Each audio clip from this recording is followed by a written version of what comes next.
میرا 8واں سوال یہ ہے کہ آذان میں الصلاۃ خیر من النوم سیدنا عمر نے کیوں داخل کیے؟ کیا ان کو بدعت ایجاد کرنے کا اختیار تھا؟ سیدنا عمر ہو یا کوئی بڑے سے بڑی پرسنالٹی ہو، کسی کو اسلام میں بدعت داخل کرنے کا کوئی اختیار نہیں ہے، کیونکہ نبی علیہ السلام نے کیٹیگوریکل مینشن کر دیا ہے، بخاری مسلم میں موجود ہے کہ آپ صلی اللہ علیہ وآلہ وسلم نے فرمایا من احدث فی امرنا ھذا فہو رد، جس نے ہمارے دین میں کوئی چیز داخل کی وہ مردود ہے، چاہے کوئی بھی کرے۔ تو یہ بہت بڑا جھوٹ بولا گیا خصوصاً حنفی علماء کی طرف سے، دیوبند اور بریلویوں کی طرف سے۔ اپنی بدعتوں کو حلال کرنے کے لیے انہوں نے سیدنا عمر کو تختہ مشق بنایا، اور شیعہ نے بھی اس حوالے سے سیدنا عمر کو ٹارگٹ کیا کہ بھئی الصلاۃ خیر من النوم کے الفاظ سیدنا عمر نے اذان میں داخل کیے ہیں۔ سیدنا عمر یہ کیسے کام کر سکتے تھے؟ ان کی کیسے جرأت تھی کہ یہ کام کرتے؟ الصلاۃ خیر من النوم کے الفاظ نبی صلی اللہ علیہ وآلہ وسلم نے خود تعلیم فرمائے ہیں۔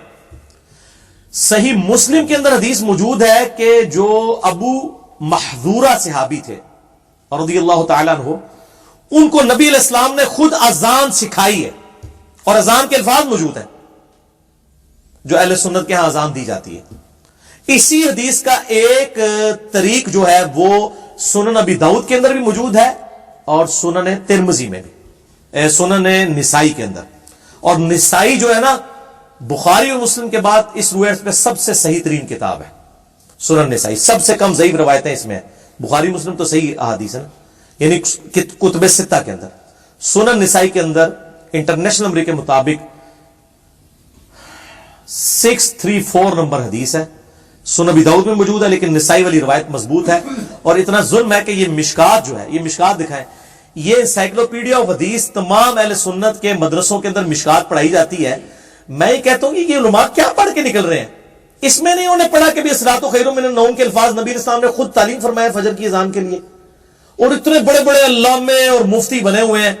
اور مشکات حالانکہ وہ کتاب ہے جو بنیادی حدیث کی کتاب ہے جو ہمارے مدرسوں کے اندر پڑھائی جاتی ہے، مسئلہ نمبر 111B میرا ریکارڈڈ موجود ہے۔ اس میں یہ اذان کا چیپٹر کھولیں سرکار، اس میں اذان کا چیپٹر کھولیں تو آپ کو وہ حدیث مل جائے گی جو میں حدیث کہہ رہا ہوں۔ یہ میں مشکات کا حوالہ اس لیے دے رہا ہوں کہ چلو ابو داؤد اور نسائی تو کھولنے کی ان کو توفیق پوری زندگی شاید نہ ہو، جو کتاب آپ پڑھتے ہیں وہ بھی نہیں صحیح طریقے سے آپ لوگوں نے پڑھی یار۔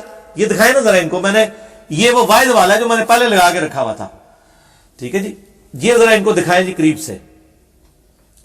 سنن ابی داؤد میں بھی ہے لیکن وہ روایت کمزور ہے، مشکات میں ابو داؤد کے حوالے سے ہے، سنن نسائی کے اندر 634 ہے انٹرنیشنل نمبر کے مطابق، اسلام 360 میں بھی جا کے آپ دیکھ سکتے ہیں کہ صبح کی اذان میں نبی صلی اللہ علیہ وآلہ وسلم الصلاۃ خیر من النوم کے الفاظ خود تعلیم فرمایا کرتے تھے۔ یعنی سیدنا عمر کی یہ ایجاد کردہ چیز نہیں ہے۔ یہ ہن تسی کہو گے چھڑول کتھوں آئی ہے، وہ بھی اتھوں ہی آئی ہے، چھڑولے انہوں نے پھڑ لی ہے اسی مشکات کی، اور دوسری چیز نہیں ہے۔ یہ دکھائیں جی، مشکات میں ایک بے سند روایت ہے الموطا امام مالک کی کہ حضرت عمر نے جو الصلاۃ خیر من النوم شروع کروایا، یہ دکھائیں جی ان کو اذان والے چیپٹر میں مشکات کے اندر۔ الموطا امام مالک میں امام مالک ڈائریکٹ کہہ رہے ہیں کہ میں سنے ہیں، سنا کے سنی، مجھ تک یہ بات پہنچی ہے، سند کوئی نہیں بیان کی۔ اور صحیح مسلم کے مقدمے میں ہے کہ مرسل کوئی شے نہیں چھوٹا ہوا واسطہ۔ امام مالک تو تبع تابعی ہے نا، تابعی بھی کوئی کہہ دینا کہ نبی علیہ السلام نے فرمایا تو وہ روایت بھی ضعیف ہوتی ہے، یہ تو تبع تابعی ہے۔ امام مالک کیا کہتے ہیں کہ مجھے کہیں سے پتا چلا ہے کہ مؤذن نے عمر کو نماز فجر کی اطلاع کرنے کے لیے آیا تو ان کو سویا ہوا پایا تو دیکھا تو کہا کہ نماز نیند سے بہتر ہے، عمر نے حکم دیا ان کلمات کو صبح کی اذان میں شامل کر لو۔ نعوذ باللہ من ذالک، یہ جعلی روایتوں نے بیڑا غرق کی ہے، یہ بالکل بے سند روایت ہے۔ اور آپ دیکھیں پبلک میں انہوں نے یہ بتا دی، اس سے پہلے جو روایت تھی جس میں نبی علیہ السلام نے خود الصلاۃ خیر من النوم جو ہے وہ سکھایا، وہ نہیں انہوں نے بتائی۔ انہوں نے اپنے بزرگ بابوں کی بدعتیں اور دین میں داخل کیے ہوئی ساری کی ساری جھوٹی چیزیں جسٹیفائی کرنے کے لیے تو یہ جھوٹ جو ہے الصلاۃ خیر من النوم والا جو ہے نا وہ، اور یہ مرسل کی تباہی میں آپ کو بتاؤں، یعنی یہ مرسل جو اس طرح کے چھوٹی بھی جو روایتیں ہیں وہ انہوں نے دین کے اندر بڑا بیڑا غرق کیا ہے۔ میں آپ کو یہ فقہ حنفی اور فقہ مالکی میں زیادہ ہی کمزوریاں پائی جاتی ہیں نا، اور فقہ شافعی اور فقہ جو حنبلی ہے وہ کتاب و سنت کے قریب ہے، وہ بھی پرفیکٹ نہیں ہے۔ حجت اللہ البالغہ میں شاہ ولی اللہ دہلوی نے ایک بڑی پیاری بات لکھی ہے، وہ کہتے ہیں وہ چونکہ حنفی پیدا ہوئے تھے، بعد میں انہوں نے حجت اللہ البالغہ میں لکھا کہ دور حاضر میں اسلام اس امت کے اندر اماموں کی اندھی تقلید نے امت میں گمراہی کا دروازہ کھولا ہے۔ یہاں پہ دیوبند بریلوی کہہ رہے تھے نہیں شاہ ولی اللہ تو ہمارے تھے، کٹر حنفی تھے، انہوں نے تقلید کو لکھا ہے کہ یہ بدعت ہے اور گمراہی کا دروازہ۔ حجت اللہ البالغہ کے نوٹس ریسرچ پیپر نمبر 13 کے عنوان سے ahlsunnatpak.com سے ڈاؤن لوڈ کر کے پڑھ لیں. اور شاہ ولی اللہ پہ میرا مسئلہ نمبر 113 ہے, وہ بھی 13 ہی ہے. 13 انلکی نمبر, وہ امریکن وہ 7 کو لکی نمبر کہتے ہیں, وہ 13 کو انلکی ہے تھوڑے سے جو تسی جھوٹ ماریا نا, پکڑا گیا تھوڑا. تو شاہ ولی اللہ دہلوی کے پورے نظریات میں نے اس میں الفوز الکبیر سے, حجت اللہ البالغہ سے نقل کے. حجت اللہ البالغہ میں شاہ ولی اللہ دہلوی لکھتے ہیں کہ جب میں نے دقت نظر سے دیکھا کہ یہ فقہ حنفی اور فقہ مالکی میں اتنی خرابیاں کیوں پائی جاتی ہیں کتاب و سنت کی مخالفت میں, تو کہتے ہیں میں نے اس زد پہ پہنچا کہ امام مالک اور امام حنیفہ رحمہ اللہ میں ایک کمزوری تھی کہ وہ تابعین کے اقوال سے بھی دینی مسائل اخذ کر لیتے تھے, جبکہ امام شافعی خصوصاً اور امام احمد نمبر اس وقت تک دینی مسئلہ نہیں ڈیٹیکٹ کرتے تھے جب تک کہ کوئی مرفوع یا موقوف حدیث نہ مل جائے ان کو, موقوف صحابی تک, مرفوع نبی علیہ السلام تک. اور یہی وجہ ہے. اب یہ فقہ مالکی والوں نے تو اثرات و خیر من النوم کو بدعت کہنا ہے نا, بدعت حسنہ, کیونکہ امام مالک کے پاس مرفوع روایت نہیں ہے اور ہم مرفوع روایت آپ کو دکھا رہے ہیں. آج کی ڈیٹ میں تو آپ فیصلہ کر چلے, اس وقت امام مالک کو غلطی لگ گئی یا اور آج تو نہیں کسی کو غلطی لگنی چاہیے نا. تو یہ مرسل کی تباہی ہے. اور شاہ ولی اللہ دہلوی نے لکھا ہے حجت اللہ البالغہ میں کہ فقہ حنفی اور فقہ مالکی کی خرابیوں کی وجہ یہ ہے کہ یہ تابعین کے اقوال کے اوپر انہوں نے اپنی فقہ ساری بنا لی ہے زیادہ تر, اور انہوں نے یعنی مرفوع اور موقوف روایتوں کی طرف توجہ نہیں دی ہے. اور جب بعد میں وہ روایتیں نکلی تو ایک انہوں نے کہا یہ ساڑیاں بھی دیزا سن گھوم گیا, وہ گمیاں نہیں, وہ ہے ہی نہیں سن پائی. مجھے تابعین بھی تو سب سے زیادہ کذاب اور جھوٹے لوگ تابعین کے اندر ہیں. خوارج کون ہے؟ تابعین. مسلم کا مقدمہ پڑھ کے دیکھیں جتنی جھوٹی روایتیں گھڑنے والے. ابان بن نبی یاش کون ہے؟ تابعی ہے, جس نے وہ حضرت عمر والا وہ جھوٹا واقعہ گھڑا ہے کہ حضرت عمر نے جو ہے وہ سیدہ فاطمہ سلام اللہ علیہا کے اوپر دروازہ پھینکا اور وہ شہید ہو گئی, جو آج تک ہمارا ہاں یزید بھی تابعی ہے, حجاج بن یوسف. تو تابعیوں نے کون سا سمجھ ہے؟ تو یہ نہیں ہے سارے مطلب جتنے غلیظ قسم کے لوگ تابعین کے اندر پیدا ہوئے ہیں نا, وہ آج بھی اس زمانے کے لوگ نہیں موجود ہیں, لیکن جو اچھے ہیں وہ اچھے ہیں. ٹھیک ہے, جب صحابہ میں کئی مرتد ہو گئے آپ علیہ السلام کی وفات کے بعد جو قانونی طور پہ صحابی تھے, قانونی صحابی اور حقیقی صحابی میں فرق بھی میرا ایک کلپ ہے, مسئلہ 96 میں سے کاٹا گیا, وہ آپ دیکھ لیں. تو تابعین کس جو کھیت کی مولی ہیں. ٹھیک ہے جی, تو میرا خیال ہے اتنا جواب کافی ہے. اثرات و خیر من النوم کے اوپر بڑی تسلی ہوگی. آندہ نہ ہے کہ یہ لوگ پڑھ لکھ گئے تھے, اس لیے کہتے ہیں جناب وہ ایک منڈا آیا ہے جناب, وہ انجینئر, کسی نے نہیں چڑھتا. بھائی اللہ نے بندہ تسی اپنے آپ میں خود ہی نہیں چھڑے ہوا, من تو موقع مل گیا. اچھا لوگ کہتے ہیں جی آپ کامن ٹرمز میں بات کر کے نا تو امت کو جوڑیں. یہ کوشش تو ہمیشہ سے ہو رہی ہے, جوڑ کے دسو. ہم نے جو ہے نا اختلافی موضوعات اس کو ڈسکس کر کر کے امت کو جوڑ دیا الحمدللہ. کیونکہ جب ایک بلی کو پتا چلا کہ یار یہ میری دم کٹی ہے تو باقیوں نے بھی کٹی ہے, انہوں نے کہا چلو ٹھیک ہے پھر کٹھے ہی ہو جانے ہیں. اب سارے کٹھے ہو گئے, ایک ہی پلیٹ فارم پہ سنی بھی ہیں, شیعہ بھی ہیں, دیوبندی بھی ہیں, بریلوی بھی ہیں, اہل حدیث بھی ہیں, وہیں پہ کٹھے ہیں کہ یار چلو ساڈے بزرگ تواڈے نے کیتی ہے نا, چلو ایکو جہاں سی. تو یہ ایک بڑے کارگر رہا ہے, بجائے کامن یعنی کامن ٹرمز پہ کٹھے ہوئے, لیکن کامن ٹرم یہ کہ تواڈے بابے بھی ہاتھ کر کے تواڈے نال ساڈے نال بھی ہاتھ کر کے گئے نے, یار آؤ گلے رکھ کے روئیے, دونوں نے بابے نے ایک دوسرے نے ہاتھ کیتا ہے. تو اس کی وجہ سے لوگ جو ہے نا وہ یہ جو انہوں نے اپنے مسلک اور مذہب کی میت کے اوپر اکٹھے ہو گئے ہیں الحمدللہ, رو کے ایک دوسرے سے گلے لگ کے کہ یار غلطی تواڈے بزرگاں نے بھی کیتی, ساڈے نے بھی. بچپن تو پڑھاندے رہے الصلاۃ خیر من النوم, وہ جی حضرت عمر نے داخل کیتا سی, ہم اگر یہ جلسے جلوس کر رہے ہیں تو یہ کون سی مطلب اس میں کہیں بھی بدعت حسنہ ہے. یہ ختم ہو گیا جے. اور سب سے ان علماء سے پوچھے, یہ مشکات جو آپ لوگوں کو پڑھائی جاتی ہے درس نظامی کے اندر, بنیادی کتاب ہے, اور ابو داؤد اور جامعہ جو سنن نسائی اس کے اندر واضح موجود ہے. اب آپ کے علماء کو دھوکہ لگا, یا یہ پکے انہوں نے منافقت کی آپ کے ساتھ, یا یہ بالکل چٹے ان پڑھ اور جاہل ہیں, ان کو پتہ ہی نہیں, انہوں نے حدیث کی کتابیں پڑھی کوئی نہیں ہوئی ہے. یہ خالی پڑھی ہوئی ہیں, پڑھی ہوئی نہیں ہے, ان کے شوکیسوں میں پڑھی ہوئی ہیں. ٹھیک ہو گیا, پاس کرو بنو اور پاس لازم غصہ چڑھ جائے گا پھر.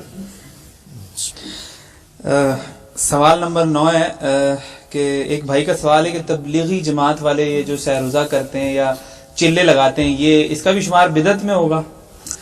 ہاں جی, اگر وہ چلے لگا رہے ہیں تبلیغی جماعت والے تو بریلویوں کے نزدیک بدعت ہوگا, اور اگر دعوت اسلامی والے 4 روزہ لگا رہے ہیں مدنی قافلہ تو وہ ٹھیک ہوگا, کوئی بدعت نہیں ہے. یہ زیادہ تر ہنگامہ کھڑا کیا اہل حدیث نے. اہل حدیث کو تو بدعت کی ڈیفینیشن کبھی سمجھ ہی نہیں آئی ہے. جو انہوں نے ڈیفینیشن پبلک کو بتائی ہے اس کے تحت خود یہ بدعتی ہیں. ختم بخاری نہیں کرواتے اہل حدیث، کہتے ہیں ثواب کی نہیں کراتے، تو آپ بورڈ کے اوپر لکھا کریں اتنا موٹا کہ بغیر ثواب کی نیت سے ختم بخاری میں شریک ہوں، تاکہ تمہیں ہی کرپیا بھی چندہ کوئی نہ دے۔ لوگ کہیں گے ثواب میں لبڑا دے عمل آنے جا کے پڑھو تھے، ثواب کے لیے ہو رہا ہے یار، یہ انتظامی معاملات ہیں۔ یہ آج ہم نے جو اتوار والے درس قرآن کیا ہوا ہے، نبی علیہ السلام تو جمعرات والے دن درس دیتے تھے، ہمارے لیے اتوار زیادہ کنوینئنٹ ہے۔ انتظامی معاملات کے اوپر کبھی بدعت کا فتویٰ نہیں لگتا۔ علماء کے درس نظامی کے جو کورسز ہیں 8 سال کا 10 سال کا، یا قم یونیورسٹی میں 17 سال تک بھی شیعہ پڑھتے ہیں، یہ انتظامی معاملات ہیں، یہ کہاں سے بدعت ہوں گے؟ تو ظاہر کچھ تو انہوں نے کرنا تھا نا، سہروزہ بنایا، چلہ بنایا، یا 7 مہینے یا سال ایک کورس ریوائز کیا انہوں نے، یہ انتظامی معاملہ۔ ہاں یہ بدعت اس صورت میں بنے گا اگر کوئی کہ یہ اس حوالے سے دین کا حصہ ہے کہ جس نے سہروزہ نہ لگایا وہ گناہگار ہوگا، پھر بدعت بن جائے گی۔ ٹھیک ہے، بدعت کے اوپر میرا مسئلہ نمبر 75A اور 75B ڈیٹیلڈ ریکارڈڈ موجود ہے، اس میں نے بتایا کہ بدعت کے حوالے سے اسی طریقے سے اسلام میں اگر کسی نے اچھا طریقہ جاری کیا ہے، صحیح مسلم میں حدیث ہے کہ جس نے اسلام میں اچھا طریقہ جاری کیا تو جاری کرنے والے کو بھی ثواب، جتنے لوگ اس پہ عمل کریں گے ان کو بھی ثواب۔ بدعت نہیں، سنتن حسنتن اور سنتن سیئتن، اور جس نے اسلام میں برا طریقہ جاری کیا، اور طریقہ میں بتا دوں جیسے کہ ویڈیو کیمرہ ہے، یہ اسلام میں اچھا طریقہ ہے، گھڑی کے اوپر نماز کی ٹائمنگ فٹ کرنا، فکس کر دینا، اچھا طریقہ ہے اسلام میں، سافٹ ویئر حدیثوں کے بنانا، اچھا طریقہ ہے اسلام میں۔ تو میں نے بڑی ڈیٹیل سے بتایا کہ اچھی بدعت اور چیز ہے، بدعت ہوتی ہی بدعت ہے، چاہے اچھی ہو بری وہ غلط ہے۔ اچھے طریقے جاری ہو سکتے ہیں، وہ آپ جتنے مرضی کریں، تسبیح ہے، کاؤنٹر ہے، جس سے یا حج کرنے کے لیے ہم جاتے ہیں، بحری جہاز میں پہلے جاتے تھے، اب ہوائی جہاز میں جاتے ہیں، پہلے لوگ پیدل بھی جاتے تھے، تو یہ اسلام میں اچھے طریقے۔ اس سے مسجد میں قالین، کوئی یہ کہتا ہے جناب تھلے اس پکے دے اتے اس قالین دے، منہ طرف خانہ کعبہ شریف اور AC شریف، اللہ اکبر، یہ دین نہیں ہے، یہ دین کو سپورٹیو چیزیں ہیں، دین کو سپورٹیو چیزیں، لیپ ٹاپ ہو، یہ ساری چیزیں، یہ اچھے طریقے۔ اور مسلم شریف میں حدیث ہے جس نے یہ جاری کیا اس کو ثواب ملے گا، اور میں کہتا ہوں یہ جس نے بھی یہ کام کیے ان کے لیے صدقہ جاریہ۔ البتہ جو تعلیمات ہیں تبلیغی جماعت یا دعوت اسلامی کی، ان سے ہمیں علمی اختلاف ہے، میرا اب لیکچر پیچھے ریکارڈ ہو چکا ہے۔ دعوت اسلامی اور تبلیغی جماعت والوں کو نصیحت یا اس طرح آپ لکھیں، اور میری مخلصانہ نصیحتیں، ہم ان کی جو ہے نا وہ ان چیزوں سے اختلاف کرتے ہیں، باقی ہمیں طریقے سے نہیں ہے۔ وہ پہلے بریلوی کہا کرتے تھے جناب، آپ کو پتا بڑا مشہور ایک شعر تھا کہ جی آتچ لوٹا گلیچ استرا ستھن چھوٹی گردن موٹی، اے سنو جی، ستھن چھوٹی یعنی شلوار چھوٹی یعنی تہمت چھوٹی، گردن موٹی، گلیچ توا، ٹھیک ہے جی، تے سر تے استرا تے چک بسترا، تے وہ کیا کہتے ہیں کرا ٹینڈ تے چل رائے وینڈ۔ تو یہ اس طرح انہوں نے شعر بنائے ہوئے تھے جب تک وہ خود دعوت اسلامی ہری پگڑی والی جماعت نہیں تھی بریلیوں کی۔ اب وہی لوٹے بھی انہوں نے اٹھائے ہوئے ہیں، بسترے بھی انہوں نے اٹھائے ہوئے ہیں، ٹھیک ہے، اور ماشاءاللہ شلوار بھی ٹخنوں سے اوپر کرتے ہیں۔ تو یہ سنتیں تھی جس کا مذاق انہوں نے اڑایا، اور آج ان کو بھگتنا پڑ رہا ہے، اب سب کچھ کر رہے ہیں۔ تو چیزیں جو چیز مطلب آپ اس طریقے سے غلط طریقے سے لوگوں کے اوپر نا فتویٰ بازی کریں، ادروائز مصیبت کھڑی ہو جائے گی۔ میں اہل حدیث سے کہوں گا خدا کے لیے یہ آپ فتوے نہ لگائیں، آپ علمی اختلاف کریں کہ ان کی جو تعلیمات میں جو کمزوریاں ان کو ہائی لائٹ کریں، ٹھیک ہو گیا جی۔